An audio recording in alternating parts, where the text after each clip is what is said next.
అని అనుకునే ఒక వాతావరణం ఏర్పడి ఇంతకుముందు సరిత చెప్పినట్టు ఇడుపు కాగితం అనే సినిమా వస్తే ఇడుపు కాగితం అన్న దానికి డబ్బింగ్ చెప్పాలా మరి ఆంధ్రాలో అని చెప్పి వాళ్ళు కామెంట్ చేస్తున్నారు. ఓ అవమానించడానికి తగిన వాతావరణ కల్పన జరుగుతున్నది. నిజానికి ఎన్ని సినిమాలు చూసినా మీ చరిత్రలు, మీ జీవితాలు, మీ పాటలు, మీ ప్రేమలు, మీ భాషలు, మీ పంటలు, మీ పొలాలు ఇవే చూసి కాలబెట్టినాం కదా 60 ఏళ్ళు. ఇప్పుడిప్పుడే మా వాళ్ళు కాస్త మా జీవితాల మీద కెమెరా సోకుతున్నది. ఇప్పుడిప్పుడే మా మాట కొంచెం వినిపిస్తున్నది. తెలంగాణ మాట భరించలేకపోతున్నారు. మేము డబ్బింగ్లు చెప్పిండ్రా మాకు మీరు మీరు మీరు మీరు మా ఇప్పుడున్న హీరోలు ఎవ్వరు కూడా ఒక వ్యవహార తెలుగు మాట్లాడరు. వాళ్ళు పక్కా యాసలు మాట్లాడతారు. పక్కా యాసలు, ప్రొనౌన్సియేషన్ సరిగ్గా ఉండదు.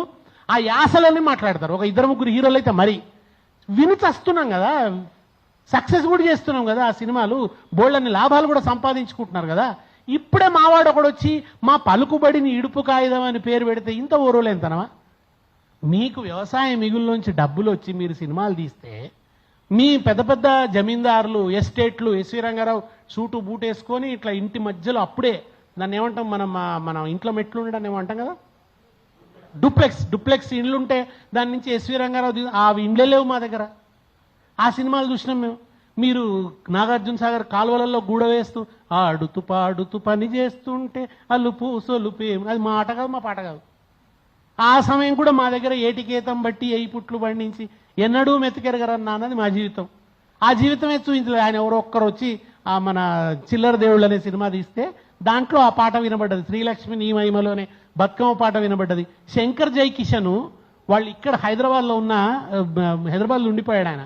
శంకర్ చాలా కాలం ఆయన హిందీలో మ్యూజిక్ డైరెక్టర్ అయితే బతుకమ్మ మీద పాట పెట్టిండు. 60 ఏళ్ళు కలిసి ఉండి మీరు పెట్టకపోతుంది. మీరు ఒక్కనాడు బతుకమ్మ పాటనే పెట్టలేదు. ఆయన పోయి అక్కడ బతుకమ్మ రమయ్య వస్తావయ్యా రమయ్య వస్తావ అది తెలంగాణ నుంచి ఇన్స్పిరేషన్ తీసుకొని పెట్టినటువంటి పాట. కానీ మీరు ఎన్నడూ అట్లాంటిది లేదే. అవమానించినారు తప్ప ఉదాత్తంగా చూపించే ప్రయత్నం.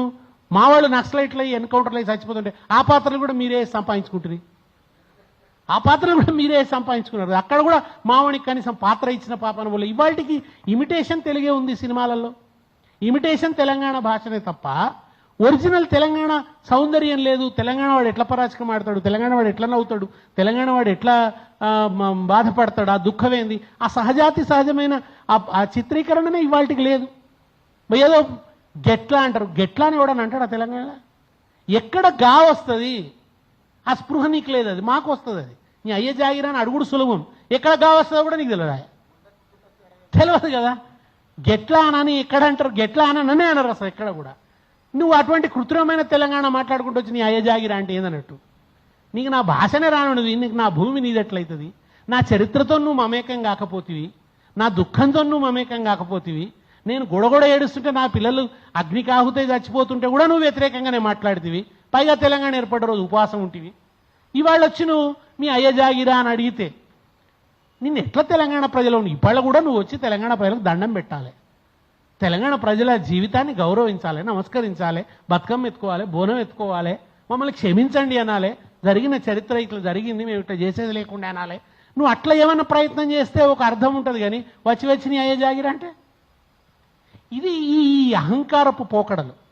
ఈయన రావడానికి కారణం ఏమిది?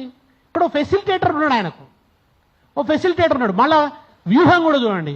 పొన్నం ప్రభాకర్ ఏమో పవన్ కళ్యాణ్ వ్యతిరేకిస్తాడు, సీఎం ఏమో ఎన్టీ రామారావు విగ్రహం పెట్టి అటు అప్పీల్ చేస్తాడు. ఈయన అటు అప్పీల్ చేస్తాడు, ఈయన ఇటు అప్పీల్ చేస్తాడు. నాకు మళ్ళీ సమైక్యవాదం అప్పుడు ఉద్యమం కాలం నాడు కాంగ్రెస్లో ఒకడు తెలంగాణవాది, ఒకడు సమైక్యవాది. మళ్ళీ సేమ్ కుట్ర, సేమ్ టెక్నిక్.